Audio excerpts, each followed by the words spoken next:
આપ જોઈ શકો છો કે મંદિર પ્રાંગણમાં પ્રવેશતા જ ખૂબ જ ભવ્ય મુખ્ય દ્વાર આવેલું છે. એક મુખ્ય દ્વાર મંદિરની સામેની બાજુમાં અને બીજું મંદિરની પાછળની બાજુમાં આવેલું છે. મંદિરની પાછળની બાજુમાંથી મુખ્ય દ્વારમાં પ્રવેશતા જમણી બાજુ વ્હાઇટ હાઉસ દેખાઈ રહ્યું છે અને વ્હાઇટ હાઉસની પાછળ વિશાળ પાર્કિંગ વ્યવસ્થા છે. પાર્કિંગની બાજુમાં જ કિંગ ઓફ સાળંગપુરની મૂર્તિ તથા પરિક્રમા પથ દેખાઈ રહ્યા છે. મિત્રો, આ ભવ્ય નજારો શ્રી સાળંગપુર ધામ મંદિર પ્રાંગણનો છે.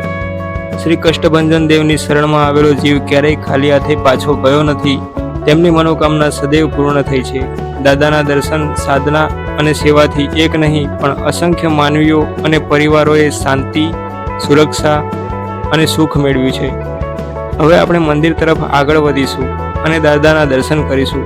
તમે જોઈ શકો છો કે ખૂબ જ મોટી સંખ્યામાં ભાવિક ભક્તો દાદાના દર્શન કરવા માટે લાઈનો લગાવીને ઊભા છે. દરેક ભાવિક ભક્તો ખૂબ જ શાંતિથી દાદાના દર્શન કરે છે. મિત્રો, આપણે પણ દાદાના દર્શન કરીને ખૂબ જ ધન્યતા અનુભવીશું. મિત્રો, આ જ વિડીયોમાં સાંજની સંધ્યા આરતીના પણ દર્શન કરીશું અને સાંજના ફરીથી દાદાના દર્શન કરીશું. તો મિત્રો, આપણે મંદિરની અંદર જઈએ અને દાદાના દર્શન કરીએ.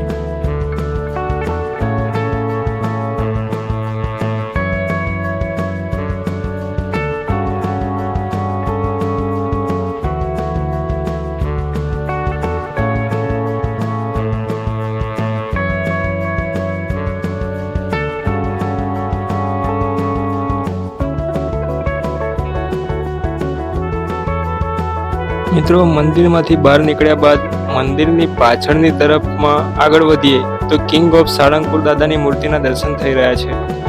ગુજરાતની સૌથી મોટી પંચધાતુમાં 54 ફૂટ ઊંચાઈ ધરાવતી શ્રી હનુમાનજીની પ્રતિમા કિંગ ઓફ સાળંગપુર સનાતન ધર્મની અસ્મિતા અને ગુજરાતના ગૌરવ સમાન છે.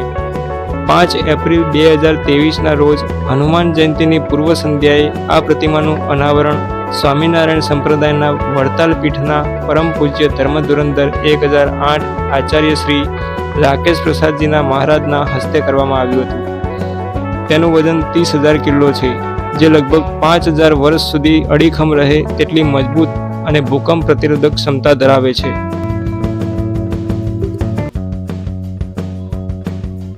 મિત્રો, શ્રી કષ્ટભંજન દેવના દર્શન અને આરતીનો સમય જાણીએ તો મંગળા આરતી સવારે 5:30 થી શરૂ થાય છે. બાળભોગ સવારે 6:30 થી 7 દર્શન બંધ રહે છે.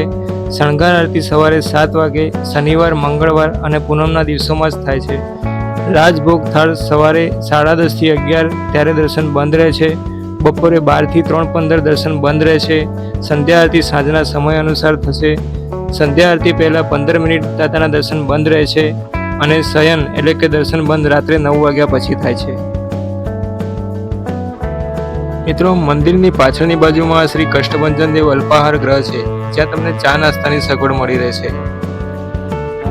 મિત્રો, મંદિરની બાજુમાં જ આ પૂજાપાઠ ખંડ આવેલ છે, જ્યાં ભાવિક ભક્તો પૂજાપાઠની વિધિ માટે બેસી શકે છે.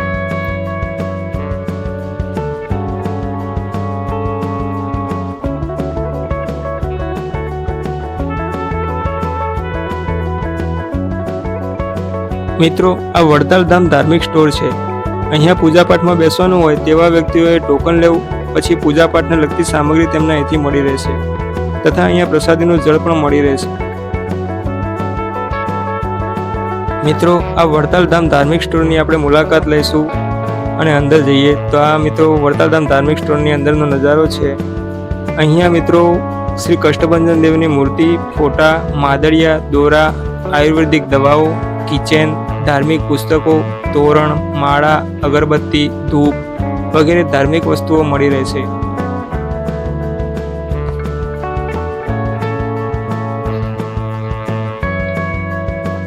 મિત્રો, અહીંયા સુંદરકાંડ તથા મારુતિ યજ્ઞ પણ કરવામાં આવે છે. આ જીવા ખાચરનો દરબારગઢ છે.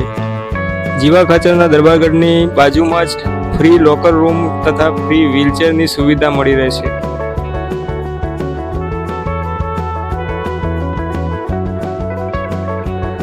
મિત્રો, આ સ્વામિનારાયણ અતિથિ ભુવન છે. જેને વ્હાઇટ હાઉસ તરીકે પણ ઓળખાય છે. અહીંથી તમને ધર્મશાળામાં રહેવાની રૂમ મળી રહેશે. મિત્રો, અહીંયા નોન એસી રૂમ 500 થી 800 રૂપિયા અને એસી રૂમ 1500 રૂપિયામાં મળી રહેશે, જેમાં 4 બેડ તથા એક પથારી મળશે. રૂમ ખાલી કરવાનો સમય સવારે 10 વાગ્યાનો રહેશે.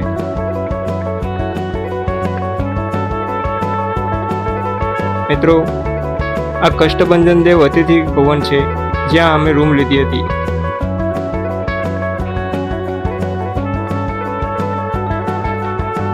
મિત્રો, આ કષ્ટભંજન દેવ અતિથિ ભુવનની રૂમનો નજારો છે. રૂમ બુકિંગ માટે ફોટો આઈડી ફરજિયાત છે.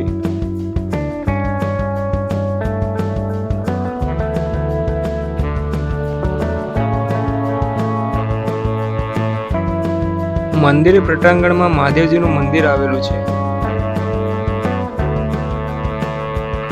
મિત્રો, આ કષ્ટભંજન દેવ ભોજનાલય છે, જેમાં દર મહિને 7.5 લાખથી વધુ અને વર્ષે 90 લાખથી વધુ ભક્તો અને મુલાકાતીઓ નિઃશુલ્ક ભોજન પામે છે.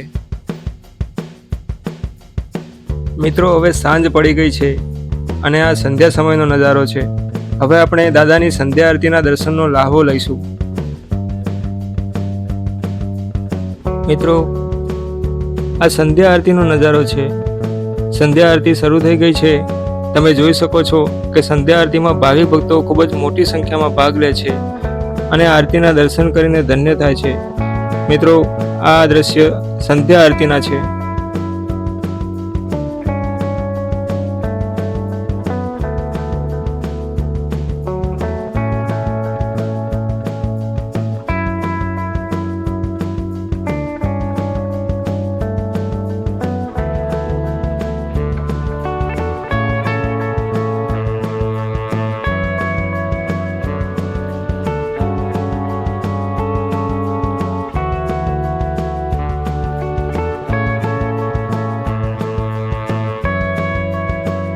મિત્રો, આપણે સંધ્યા આરતીના દર્શન કર્યા. હવે ફરીથી દાદાના દર્શન કરીશું. તમે જોઈ શકો છો કે રાત્રે મંદિર કેવું સુંદર દ્રશ્યમાન થાય છે. આપણે મંદિરમાં જઈશું અને દાદાના દર્શન કરીશું. અત્યારે રાત્રે મંદિરનો ખૂબ જ અદ્ભુત નજારો દેખાઈ રહ્યો છે.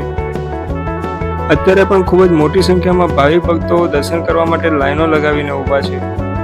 તો મિત્રો, આપણે આ એક જ વિડીયોમાં સાળંગપુર ધામ વિશેની ઘણી બધી માહિતીઓ આપી. હવે આપણે દાદાના દર્શન કરીશું. મિત્રો, તમે જોઈ શકો છો આપણે દાદાના દર્શન કરી રહ્યા છીએ.